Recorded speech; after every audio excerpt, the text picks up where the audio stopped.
Hi, everybody. Thank you so much for joining us for What the Clerk? I'm Sarah Kutin, for those of you who don't know me, and I am thrilled to co-host this event with Juliet Valdez. And we wanted to spend some time with you tonight to give you a chance to get to know our dear friend, Danielle Gonzalez, who is running for Marion County Clerk. And so we've got her here on the call. We've got some folks that weren't able to join, so we're recording this. So for folks that aren't joining us live, thank you so much for watching the recording. We've got some questions for folks who are on the call. Feel free to use the chat box to ask any questions that you may have. And just before I get too far into things, I wanted to tell you a little bit about why I was interested in hosting this session, and then Juliet will also do that after me. So I guess one of my biggest frustrations let me start. Okay. I met Danielle when she was a student at Willamette University MBA. I was a career advisor, career assistant director of career management there. And she came to my office to just talk about her career aspirations. And even then, she had a spirit of public service. And so that has just kind of held through for it's probably been 4 or 5 years now. Going three. But I've been at U of O for, I don't know. So anyway, it's been a long time that I feel like I've known you. It feels like 5 because you're so wonderful. And one of my frustrations, I guess, with politics right now, or just in general, is that it feels like politicians are really only in it for themselves. And I know that I think folks a lot of times start out really wanting to do good, but they get caught up in the special interests, and they lose track of really what they're there to do, is to represent the public and keep the public in their best interest. And that is something that I feel like is core to Danielle and how she interacts with people. She deeply cares about others, is passionate, and really puts her heart into making sure that communities' voices are heard and that we're doing the best that we can for them. So I was thrilled when I learned that she was running for this position and wanted to do what I could to help other folks get a chance to meet her. The Marion County Clerk, I feel like, has been in that position for a really, really long time, the current person. And I don't know, I just would feel more comfortable having somebody that I had more of a personal connection with. I feel like if the current clerk really wanted to get to know the community, I feel like at some point I would have crossed paths with him. I've lived in Marion County almost my whole life.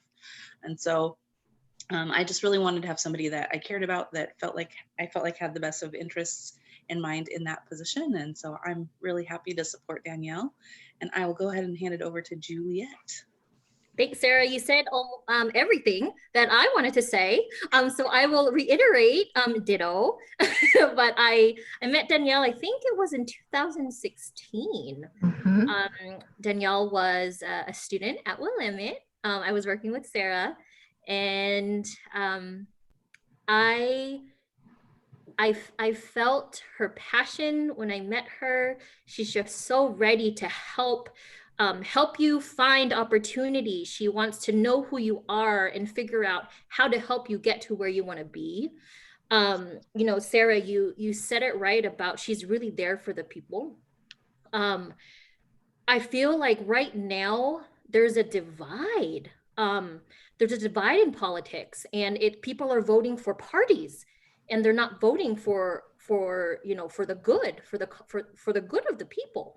And what I love about Danielle is she's a strategist, and she is a stateswoman.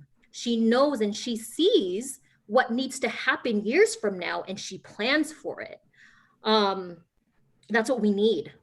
We have to be ahead of the technology. We have to be ahead of that. That's one thing why I support her. Another reason is the energy that she brings, strong leadership, the strong leadership abilities, the ability to bring the people together for the common good, no matter what their affiliation is. Because right now, it's not about affiliation, it's about what is best for the people, right? So I'm just going to leave it to that. And I think we should go into some questions and let Danielle kind of answer our questions. Perfect. Thank you so much. So we've got a few questions for you, Danielle, and if other folks have anything that comes up along the way, feel free to jump in or put your questions in the chat box. The first question is, can you just tell us about yourself as a human being? Like, who are you? Where do you come from? Where do I come from? Wow. So Danielle Gonzalez. I didn't grow up in Oregon, as I've been telling people, but I got here as quick as I could. I have lived in upstate New York. I grew up in my formative years there, and then moved to Texas, lived there for about 23 years, and then moved here to Oregon. And you know what they didn't say, and I'm always appreciative when people don't introduce me with my family, but I have a pretty awesome family too. I have a ridiculously cute husband, Musio. I've got 3 awesome kids that are unique and different and powerful in their own ways. I didn't know that I was going to run even last year. My mom passed away in December, and it was like, oh, wow, I don't have much time, right? We never have enough time. And so it kind of clued me in of like, okay, this might be my time to run. For me, my experience is I've done everything from nonprofit management. I worked for American Red Cross. I did disaster relief, their international program, as well as their military program. And from there, I was recruited to work for Congresswoman Kay Granger in Texas. Things to know maybe about me is I've actually worked under 2 different members of Congress from 2 different political parties. And so what Juliet said about, you know, really getting past the partisanship, that's where I genuinely and authentically lay. That's my approach. So I worked for a member of Congress for 10 years, and I had the best job in government.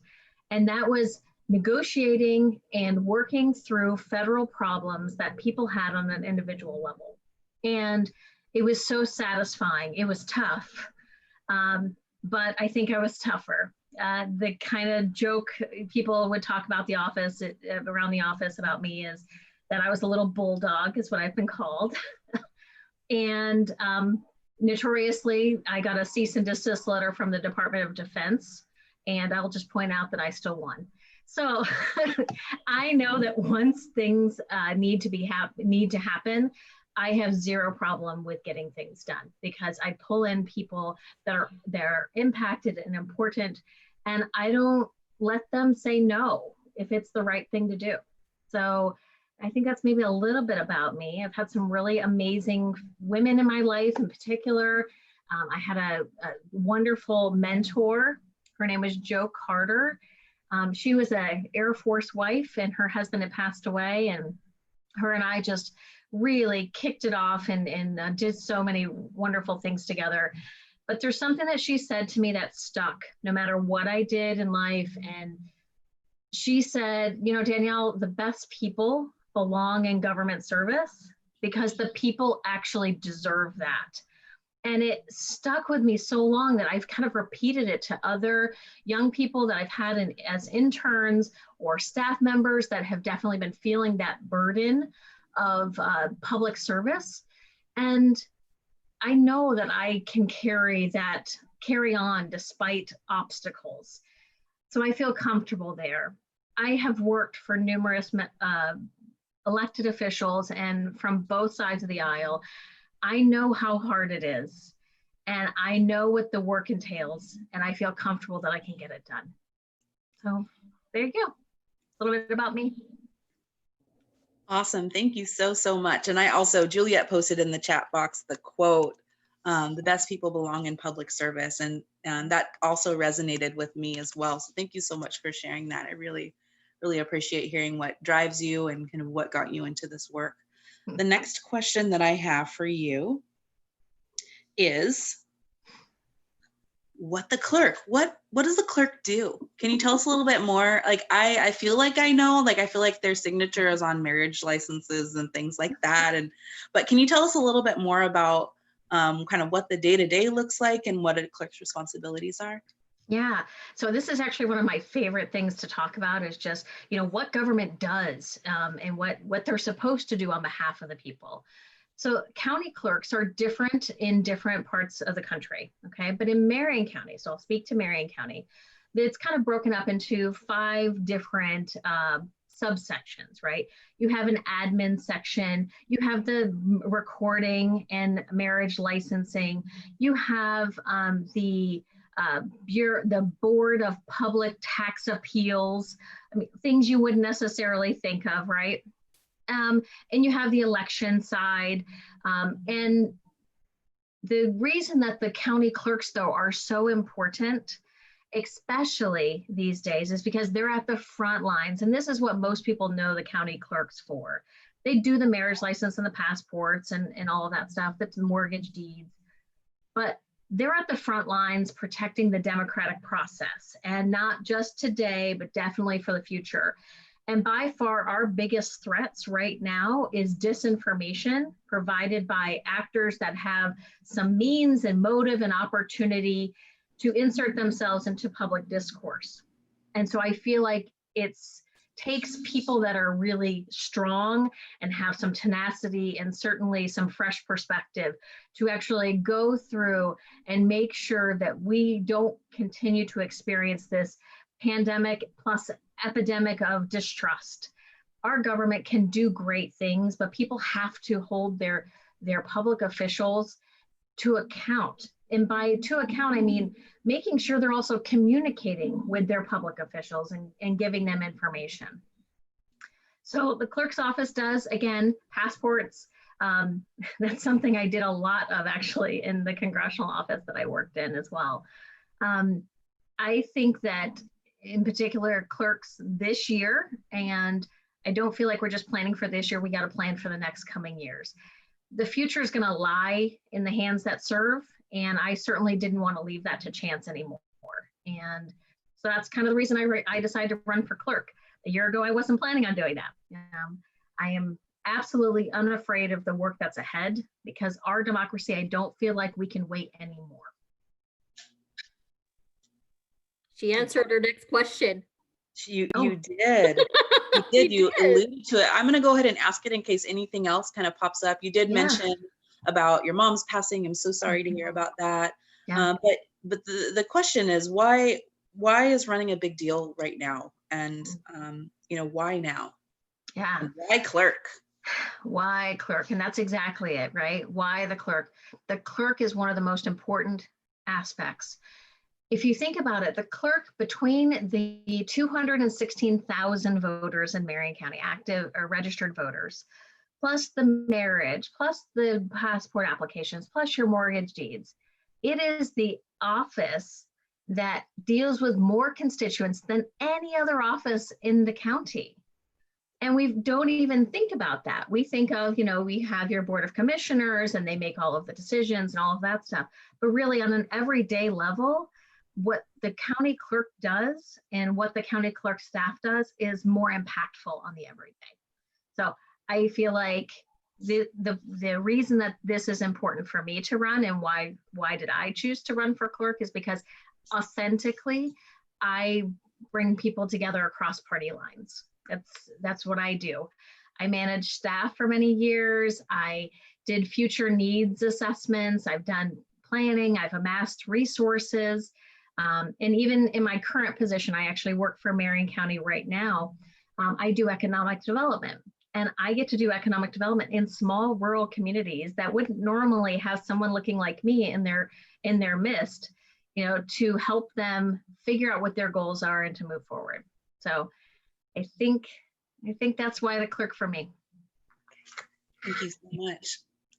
The next question is, tell us about your priorities.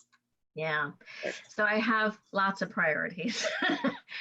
I'm almost afraid that I might have too many right now. But first things first. So there's some basic organizational development things that need to happen in the clerk's office. When I went to go run and do my initial, information gathering and all that stuff that you would do, the staff there didn't actually have a regular organizational chart, which I found very fascinating, because that's like that's basic organizational development. But things that the actual community would see, I think bringing together a nonpartisan group of individuals to actually give survey information and to critique the elections process and the system and kind of poke holes in it. And I think we should do that, not just at the county level. I think that's something that we should also be doing at the state level. So bringing people from multiple different political parties, maybe at different stages of their lives, bringing them all together to make sure that the processes that we're putting in place that serve the actual people, not the behavior of the people that we put into writing. Does that make sense? So that, I think that's in particular one of the things that I would like to accomplish. There's lots of other things. So one of the other things I would say is making sure that we understand that disenfranchisement of voters does not start when you get your ballot. It starts way before that. And while we've kind of lost the opportunity this year in the census, I am going to fight like crazy to make sure that minority voices in rural communities and racial minorities are being heard and being counted, because that is something that actually reduces the amount of people that are represented in an area. That census then leads to a legislative redistricting. Maybe this is probably something that would separate me from my opponent. Is I believe that in the People Not Politicians movement, and that is a legislative redistricting where it wouldn't happen at the legislature anymore. Instead, it would be 12 citizens that are not affiliated with any party leadership or anything like that. They can't have a party affiliation, but 12 people from throughout the state that actually come together and redraw our district lines. So politicians are not deciding what people they want to represent, instead of doing it based on what the community makes sense. And so I think that's something that would definitely separate us out.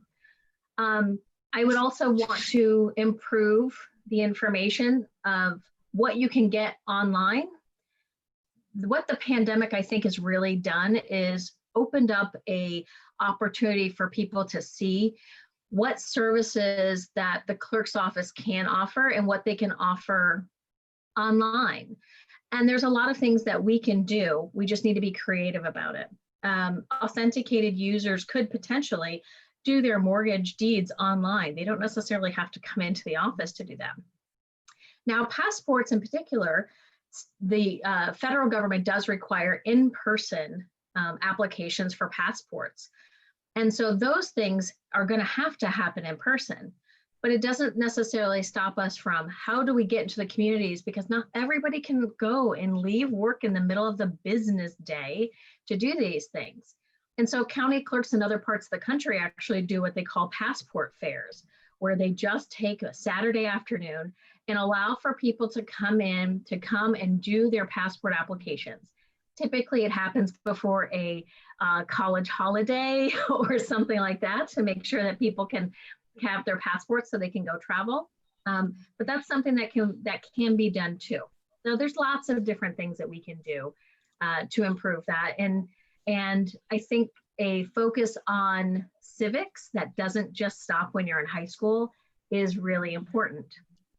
One of the things that we can do to improve civics is basic things. You know, we have our voters pamphlets here. I know somebody right here. You know, we have our voters pamphlet here. And this would be a great opportunity to add a tiny little snippet of what each one of the jobs actually includes, right? So you're not having to ask what the clerk does, that people will then just know. So there's a lot of little things that could really improve the processes internally and externally. And I would be excited to take that on. Fantastic. Any others that you want to speak to, or are we gonna? No, I say go for it. I'm Okay. sure it'll keep coming up. I've got lots of things. I have a whole list everywhere. Right. And Yeah. we'll want to make sure to mention, Danielle, your website. You have your priorities listed there. You know, any articles from the past months or so, things like that, and how to also get involved. That stuff is all there. So www.votedaniellegonzalez.com if you're interested in reading more about Danielle. Thank you. I always appreciate that plug because, you know, you forget it when you get excited. Right. That's wonderful. I love the idea. I put it in the chat box as well, but I love the idea of the passport day because it really is a struggle to, because it's like you got to get the pictures, you have to have your documentation, and then it's like getting to the post office or to, if the post office still is running and they have that section open at the time, they have different times. So being able to have just a day, it seems like it would really make it accessible to folks in a new way. So I really enjoy that idea. Yeah, and there's some other things. You know, the county is going to be going through some really rough economic times in the near future. You know, with the fires and with COVID, a lot of businesses have shut down.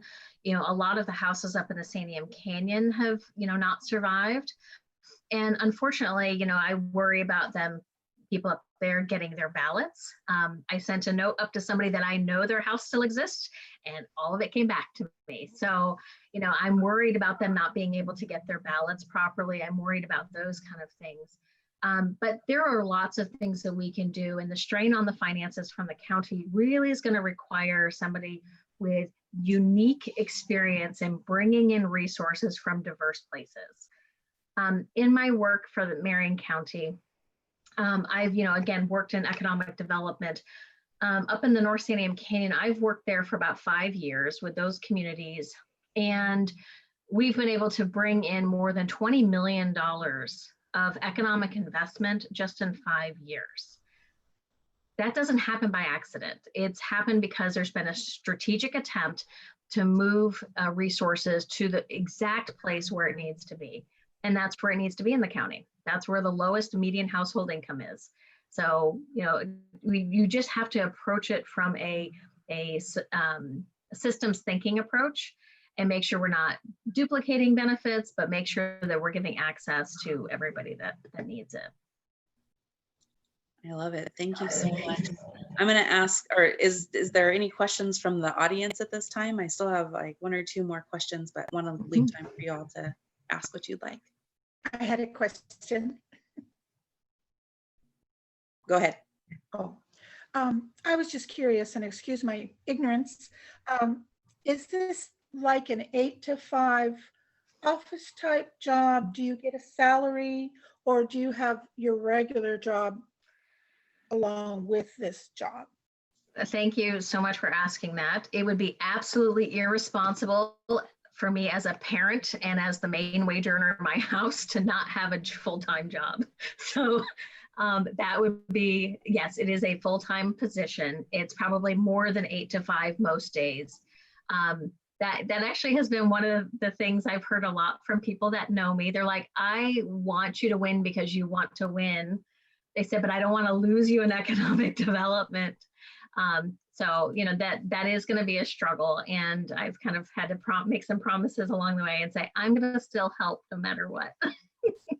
So yeah, it's a full-time position. Like right now, you know, I know that the staff at the clerk's office, they're working overtime to get all of those ballots in. And with 25% of the ballots already being returned in just a short period of time, they're working really, really hard. And I just want to be able to join them to help them do that. Thank you. Yeah, thank you. All right. Well, thank you so much for answering that question. That's one that I kind of forgot to ask as well. So thanks for bringing that up. You know, you've talked a bit about voter suppression and making sure that folks get their ballots and all of that.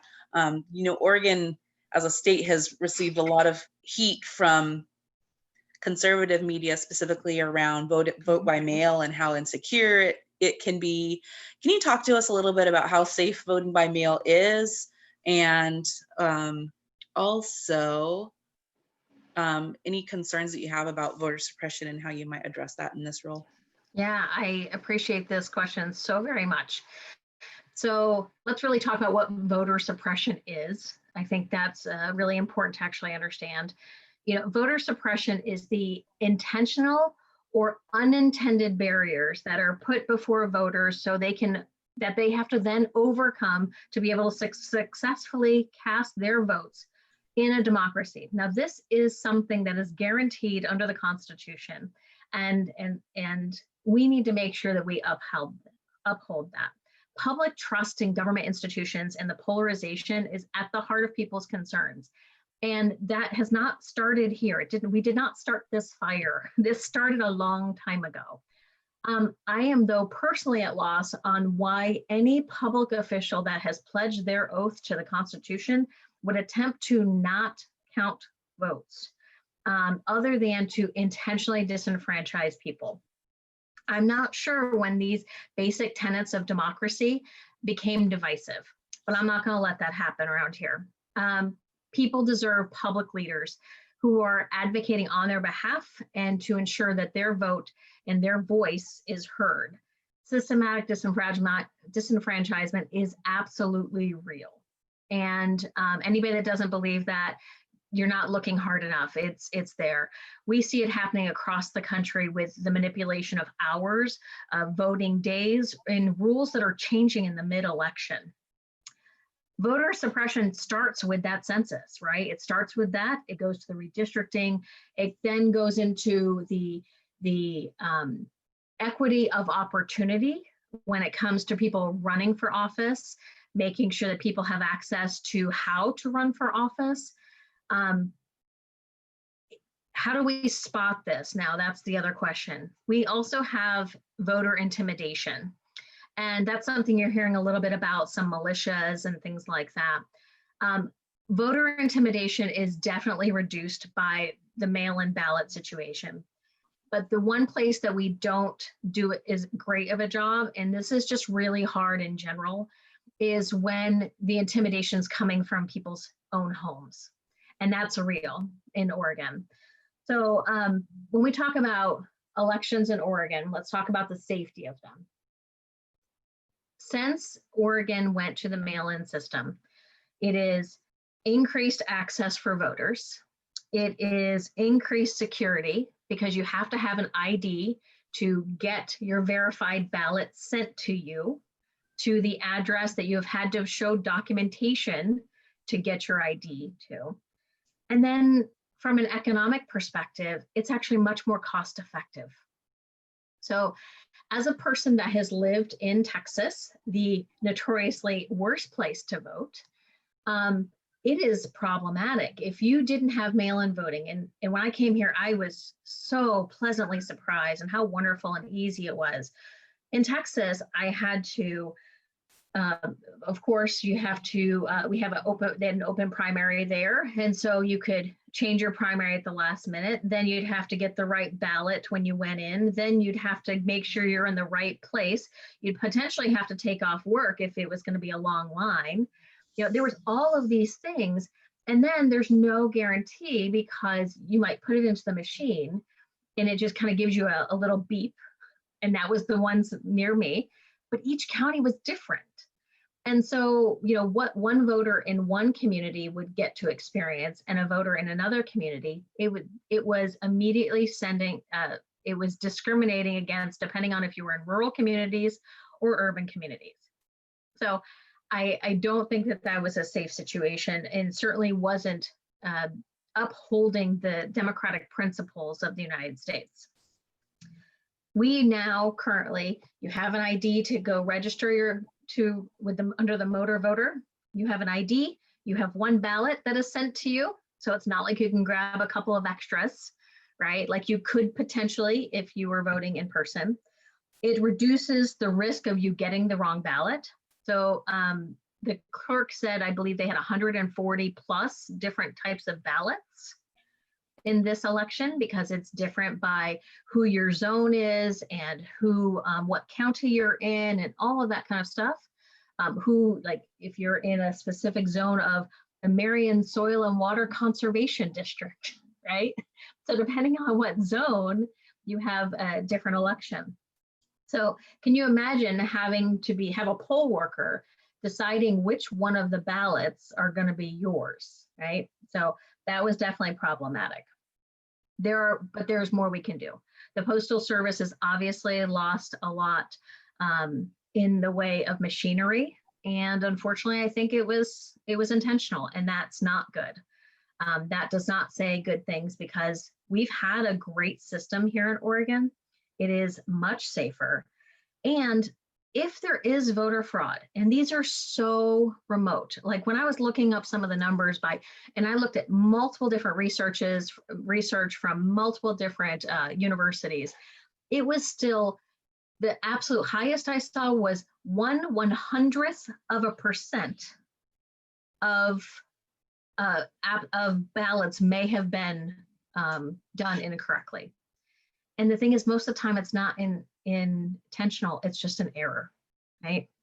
So or sending in a ballot and unfortunately the voter had passed away. So widespread voter fraud is just not something that is accurate, because there are 3 points to actually doing harm, and it's means, motive, and opportunity. We do our best to protect the ability to not have the opportunity, but there are very few people that actually have the means to do widespread voter fraud and widespread and have a malintent, right, against the United States or to create this chaos. What I am mostly concerned, of course, about is the fact that on social media, we have people that are buying entry into the democratic and authentic discourse. And that's, I think, a problem. We need to somehow figure out what is the way that we eliminate outside voter either intimidation or outside they're just not true. A lot of the things that you're seeing running around on social media are not true.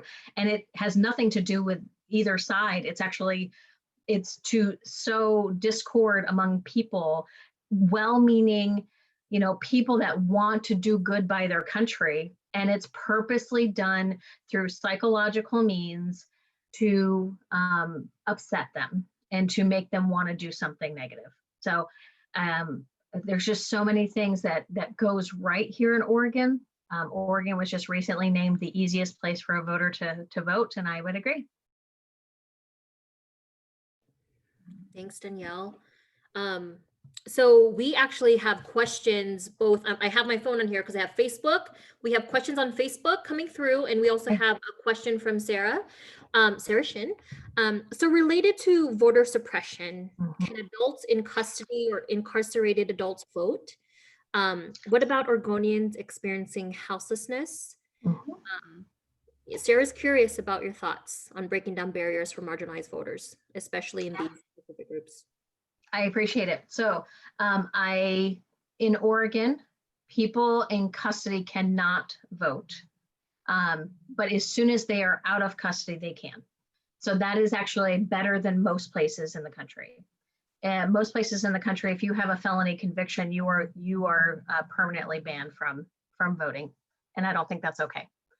For Oregonians experiencing houselessness, each county has the ability to set up an in-person vote for them. So even if it's not being mailed, a person can go in to the county clerk's office. Of course, the difficulty is you have to have some type of identification. And so there is always things that can be done, either temporary identification purposes. This was something I actually worked through when I worked for a member of Congress. I'll give an example of kind of, my experience in this. I worked on a Social Security case for a woman that was a Greek native. And unfortunately, she didn't have the mental capacity to be able to help herself to get her Social Security retirement. And it was because she didn't have verification of her US citizenship. And so I worked with her for a long time, and she was very, very difficult to work with. She was not very kind to anybody in the office. And I just refused to give up on her. And so we talked many a times, and I finally had to say, so tell me, explain to me how you became a US citizen, and just talk through that. And so she was explaining to me, how she became a citizen through her parents. And so then I asked her, I said, where did that happen? And she said, well, the judge said, and I said, oh my gosh, you became a citizen through a judge and you happened in the 70s. And so it wouldn't have been on the computer systems. And so it was the realization that she had been in a court. We were able to find those court records to be able to reestablish her Social Security so she could retire with dignity. Those are the types of things you have to do, right? You have to fight for the people that may not be able to fight for themselves. So while it's not exactly the same, kind of get that understanding. I want to quote that. You have to fight for the people that can't fight for themselves. That's powerful. Danielle, Roxanne from the Facebook event posted 3 questions. Okay. I went ahead and copy pasted it onto the chat box. I don't know if you can see it, but I want us to read them out loud as well, just in case those who are watching the recording cannot read the chat box. So I'll go ahead and ask this question. So Bill Burgess has been the Marion County Clerk since 2005 and previously served on Salem's City Council. Can you speak to what made you decide to run for this position, specifically amidst the chaos that is 2020? That's a first. Yeah. So I'll go back to kind of the beginning. I did not plan on running this year. After my mom passed away, and you can kind of see COVID coming, and it just, something told me that I had to do it this year. I can't. Sometimes you don't know why, it's just kind of pushed you there. I was ready. I was finally ready to say, okay, this is the right time. The reason the clerk's office is so important to me is because it has the most important customer service aspect. Bill Burgess has been in office since 2005. And don't let anybody tell you any different. Bill is a nice person, but I think there's more that we can be doing. I think the county clerk's office has been understaffed and under-resourced for a very long time. One of the things that he talks about a lot is how he's been able to save the county money. I'm sorry, but if you're saving the money from 2005, that means you're under-resourced. Everything costs more. People cost more. Paper costs more, everything costs more.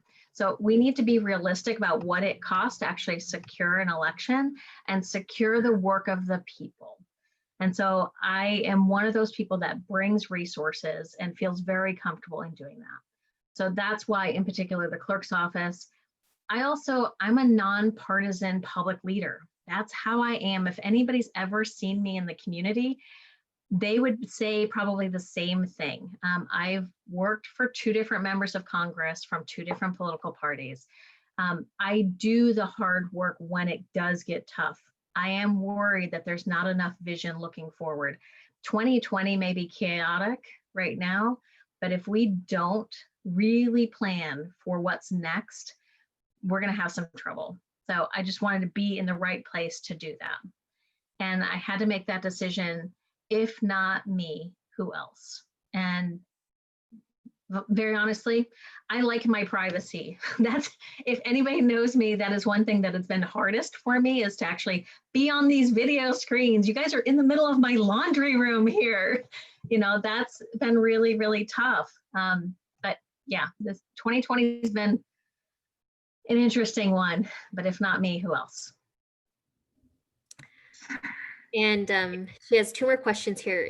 Can you speak to systems and policies you plan to revise or implement? Yeah, so there's quite a few. I do want to sit down and talk with the staff first. That is not something I've been able to do because of COVID. And so I've tried to be a little bit, I would have normally have gone in and talked with all of the staff and really think through all of those pieces. I had one of his staff members actually is one of the people that encouraged me to run. So I want to go and really find out what is concerning to them and what's keeping them up at night. There are lots of things that need to be done. Again, basic organizational capacity type things, like building organizational charts, making sure that they're getting decisions quickly so they can implement quickly. I want to make sure that we do the nonpartisan review after an election, citizen review after the elections. We want to add civics education to part of the work. So civics doesn't just stop when people are out of high school. We want to make sure that we put in the quick job descriptions of what each one of the positions in the voters pamphlet does. I keep showing everybody. I'm on page 20. But what the, what people need to know, like they need to know what is the salary of the position. They need to know how long is the position for and what are they in charge of. So I think those are just some basic things to start. There's lots of priorities. For me, the immediate priorities are going to be online assistance and elections. Great. And so, you identified those. Is it safe to say that her next question has to do with what do you identify as the primary issues? And in our community, how has your background and experiences make you the ideal candidate to address these? That's a good question. Roxanne. I love this. Yeah, let's go. Let's nerd this up, okay? Because this is where I get excited. So why me? So I have, you don't want to brag, right? I'm just going to say it. Women are not told to say, hey, remember all those things that you've been successful in your entire life. Go ahead and remember them because you're going to need them in the future to tell people you can do stuff, right? I'm not that kind of person. I end up with stories that are wonderful because I've gotten to fight for people over the years. I have done everything. I've been an immigration specialist. I worked on the international affairs through Red Cross. I did disaster relief. We're experiencing that with the Santiam Canyon. I did emergency management. I've done economic development. I know the 20 cities in Marion County very intimately because of the fact that I work in economic development. I would say that I am definitely more experienced than Bill was when he started. I've been in government service already 15 years. So I think that I have all of the background and skills. And again, if I'm gonna have to brag about myself, Dara, I'm just gonna say it. I'm a nationally award-winning leader more than once. And that doesn't just happen by itself. I bust my butt to do what's right for people. That's why I'm the ideal candidate, because I don't take no for an answer. Yep. I knew if we, some of these questions that Roxanne asked you answered earlier, but I'm glad that we asked them again because we got you to talk about yourself and, It's hard. Again, we don't teach people to learn how to brag about themselves in a way, right? But these are all true things about you, and they need to hear it. People need to hear it. So we have about 9 minutes left until 7. If there's any other questions anyone want to ask, or Sarah, we have a list of questions. If there's anything else that we want to ask Danielle. Is there something that I can add? Oh, I would like to add that if Oregon voters are experiencing or seeing voter suppression or intimidation, they are urged to contact 971-673-4111. That's the Attorney General of Oregon, or the Marion County Clerk's office at 503-588-5041. I just want to make sure that was out there before I didn't forget anything, because this is going to be a tough election. It's going to be a tough election. Put it in the chat box. Thank you. I will do it.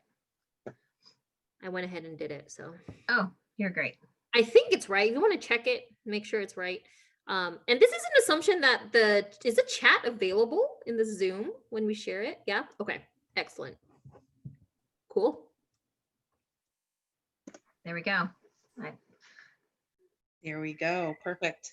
Let's see. I feel like we've touched on a lot of these things But one other question here that's a little bit different. It's again about kind of influence over elections. Is in 2016, the Russian and other foreign governments took actions to influence our elections.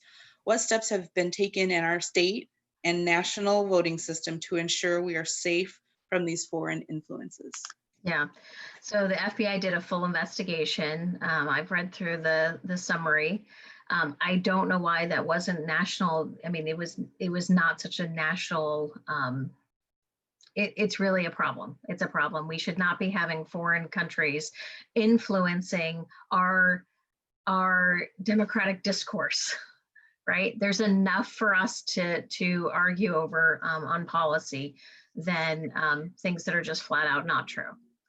So what the state, let's talk about what the federal government has done. They've actually set up through the Department of Homeland Security, they've set up a new group that actually brings in the CIA, FBI, the counterterrorism, as well as it's the Director of National Intelligence. So I think it's called the DNI. And so they've brought all of them together, and they're now working together on different things to minimize hacking attempts and all of those kind of things. So the director, I did have some notes on this because I did feel it was really important for me to say this specifically. In their report, they said that Moscow's influence campaign followed a Russian messaging strategy that bleeds covert intelligence operations such as cyber activities with overt efforts by Russian government agencies, state-funded media, third-party intermediaries, and paid social media users or trolls. Trolls have now become, since 2016, we all know what a troll is online. And it's because it was purchased. These were purchased people to create discord.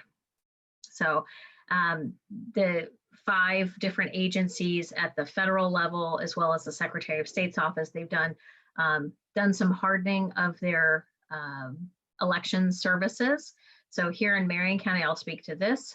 In Marion County, the way the results are tabulated and all of that are not on the internet. They will make a copy and then they'll upload it, but the actual results are completely separated, so they cannot be hacked into because they're completely off the internet. The foreign actors, though, are, and I put this in quotes, sophisticated in ways to collect data, and they utilize that to target their paid trolls to manipulate the people. And this is very nefarious. The attempts, they don't have to be perfect. And I think that's the scary part. They don't have to be true and they don't have to be perfect, and they still will have a negative impact on that. Some of the things that you've seen nationally, though, is also social media. So if you use social media ads or anything like that, they've stopped any social media new ads starting, I believe, on the 27th of October to try to give kind of a space for the election process and results to come clear. So those are a little bit of the things that they've been able to do. A lot of the stuff is also highly classified, but there are many more reports coming out that weren't happening before. They're collaborating on a different level, and certainly the FBI has been giving a lot more detail, which even in the last 2 days, they've talked about both Iran and Russia involving themselves in the elections processes here in attempts to hack in. There are some things, though, that's gonna be happening in the future. I think maybe you guys are nerds like me. I don't know, blockchain technology. Are you guys familiar? Okay, so blockchain technology verifies a source of information all the way through a process. I do think it's something that down the road, it will be more effective in helping us identify true information versus a fraudulent information. And it can be used from anything up to tracking of ballots and information. We use blockchain technology here in Marion County, but on the farms. We track strawberries all the way through a process. And if it's good enough for the farm, it's good enough, I think, for the election system. It's not ready yet for the election system because, you know, strawberries aren't as valuable as someone's vote. But the technology is moving fast. And I just feel like I don't think Bill is well equipped to handle that next generation of challenges. Thank you. Thank you so much. So I want to be respectful of folks' time. We just have a couple minutes left. And for these last moments here, I'd love to ask you, you know, I want to give you an opportunity to say any last words to our group here about the election with 12 days left to vote. What should we know? So what I would say is vote. Your vote is safe. Your vote is so valuable in ways that you may never understand. Bill is a nice guy. We very much differ though on our pathways and our leadership styles. And I just think that mine is more suited for the years ahead. These are very unique times, and it's going to require us to go beyond outdated service models just because it worked in the past. And we need to elect forward-thinking people, and not just in the clerk's office today, but really forward-thinking people that can face the challenges with clear eyes and tenacity and courage. And I'm a person that has earned the trust of people from across the political spectrum. And it's not because I'm just ridiculously friendly. Most of the time, it's because I get stuff done, even when it's hard. And I'm willing to do the hard work again. And so I would just encourage you to make sure everybody gets out to vote. And then make sure you find your way all the way down to the Marion County Clerk position and vote for Danielle Gonzalez. And then I'll plug my website again. Thanks, Juliet. www.votedaniellegonzalez.com. Thank you, Danielle. Vote all the way down to the ballot, y'all. It's important. All the way down. So we are recording this and we are going to share it in the Facebook group. And Danielle also has a YouTube channel and Danielle for Marion County Facebook group. So thank you everyone for joining us. Danielle, your time, and Sarah making time as well to co-host this. Thank you so much. I am so grateful for all of you guys because it's not easy to spare an hour to be an educated voter, and just I appreciate it so much. You're welcome. Thank you. Have a good night, everyone. Bye, everybody. Bye.